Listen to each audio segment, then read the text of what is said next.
Welcome to Man Does Tech, where I solve the problems you didn't even know you had.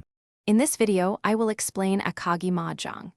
This intense variant of Japanese Reichi Mahjong challenges players to master strategic tile play and psychological warfare. You will learn how to navigate the game's unique pressures, from understanding basic tile sets to anticipating your opponent's moves. We will cover the fundamental rules, including how to form winning hands and the importance of careful discards. Get ready to dive into the thrilling world of Akagi Mahjong. The game flow is straightforward yet deeply strategic. Each player starts with 13 tiles, and the dealer begins by drawing one more. You will then discard one tile, aiming to improve your hand while observing your opponents.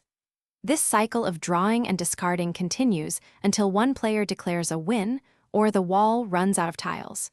Your primary goal is to be the first to assemble a complete hand of 4 sets and 1 pair.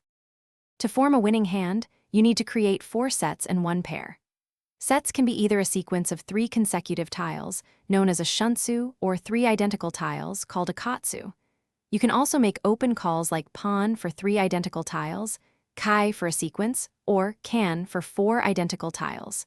These calls allow you to take tiles from other players, but also reveal parts of your hand, adding a layer of strategic depth.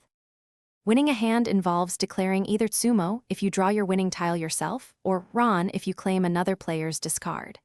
Scoring in Akagi Mahjong is complex, combining han, which are doubling conditions, and fu, which are base points. Dora tiles, while not part of your hand structure, significantly boost your score. Achieving high-value hands, such as a yakuman, can result in a massive payout, making every decision critical. Thanks for watching. If you found this helpful, don't forget to like and subscribe.